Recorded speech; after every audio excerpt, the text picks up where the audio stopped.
1844 quedó registrado como una fecha para los libros de ciencia y medicina al descubrir una práctica que puede evitar el dolor en procedimientos quirúrgicos.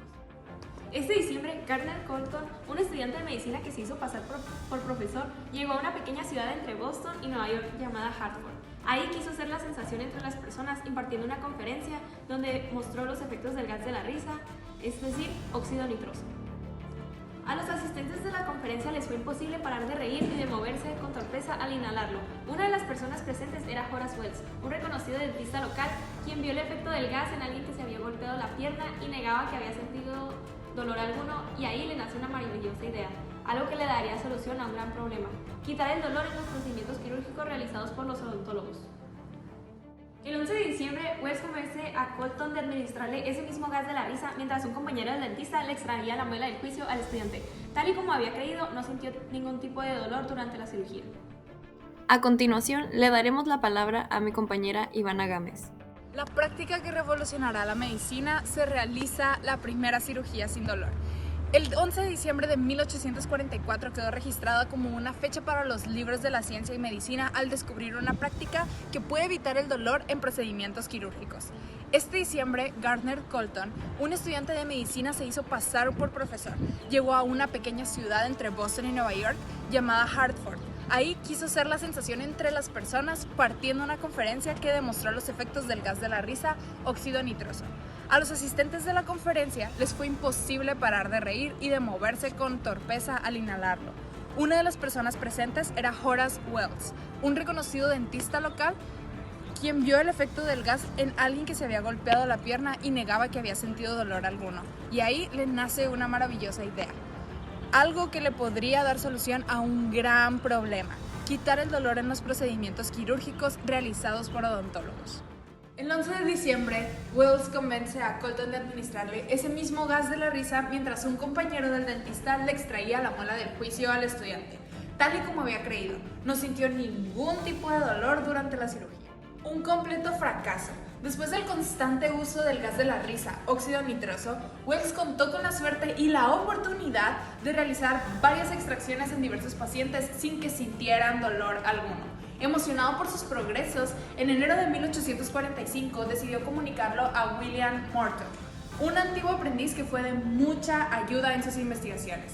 Sin embargo, cuando fueron a consultar a Charles T. Jackson, el químico más reconocido de la ciudad, consideró a su método como algo muy peligroso y dañino, así que les aconsejó que no siguieran usándolo.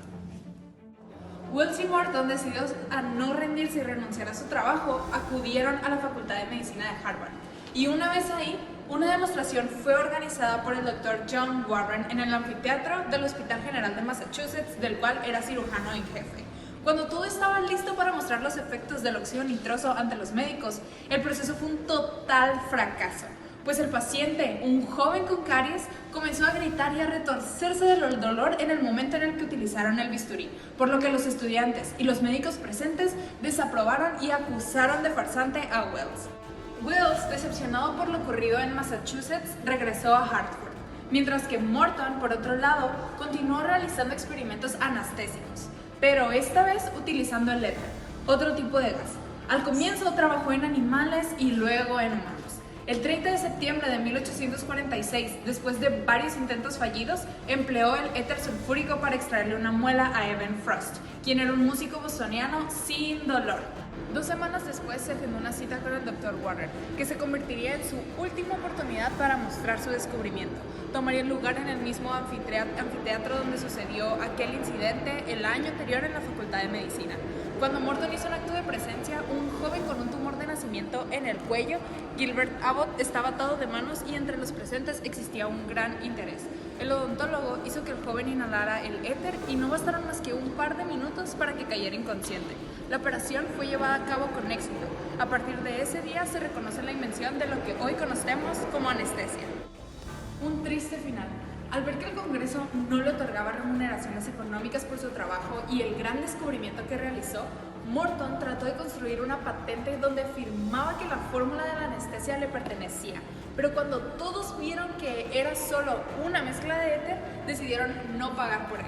Sin embargo, la situación fue peor para Horace Wells, quien entró en depresión tras fracasar en 1845. y después siguió realizando experimentos anestésicos utilizando cloroformo, pero esta sustancia resultó ser muchísimo más potente y terminó por generar una adicción a ella. Consumido por la ira de pensar que Morton le había robado su éxito y reconocimiento, Webbs fue detenido en 1848 por arrojar ácido a unas prostitutas y posteriormente se suicidó cortándose las venas luego de anestesiarse con cloroformo. Proseguiremos con la opinión personal de nuestra invitada especial, Jennifer Preciado. Remedio contra el dolor. Uno de los más grandes avances de la medicina es la anestesia. La búsqueda de medicamentos que prevengan el dolor en procedimientos quirúrgicos por parte de la gente dedicada y entregada a la medicina no se ha detenido desde el comienzo de la historia de la humanidad. Incluso en nuestra desesperación hemos recurrido a drogas como el opio, el cannabis, la cocaína y sustancias dañinas como el alcohol.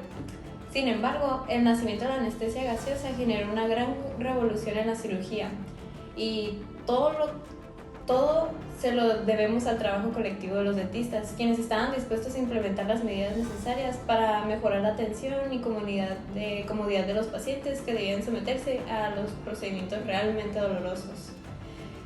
También recientemente se descubrió el efecto que tiene el óxido nitroso o gas de la risa, el cual entorpece a las personas, afecta su conciencia y su sensibilidad al dolor. Administrando la dosis adecuada funciona como un analgésico. Por supuesto que en el camino existieron muchas fallas, pruebas en su mayoría terminaron por no tener éxito, lo cual fue causado por utilizar dosis inapropiadas de esta sustancia. Y con el paso del tiempo, doctores como Morton y Hales fueron desarrollando y diseñando y probando nuevos medicamentos, como la solución del éter, que resultaron ser todo un éxito de demostraciones en el Hospital General de Massachusetts, donde hicieron una extracción de un tumor cervical interviniendo por el Dr. Warren, quien después tomó parte del crédito del nuevo descubrimiento. También Morton, sin embargo, ocultó la naturaleza de su invento con el fin de intentar proteger los derechos de su patente, afirmando que era una sustancia descubierta por él a la que denominó letón, considerando que este no solamente retrasó considerablemente la divulgación de la anestesia, sino que encima inició una confrontación directa con Jackson, quien exigía la paternidad del invento y dio a conocer su verdadera naturaleza, la cual, como ya se sabe, era el éter sulfúrico.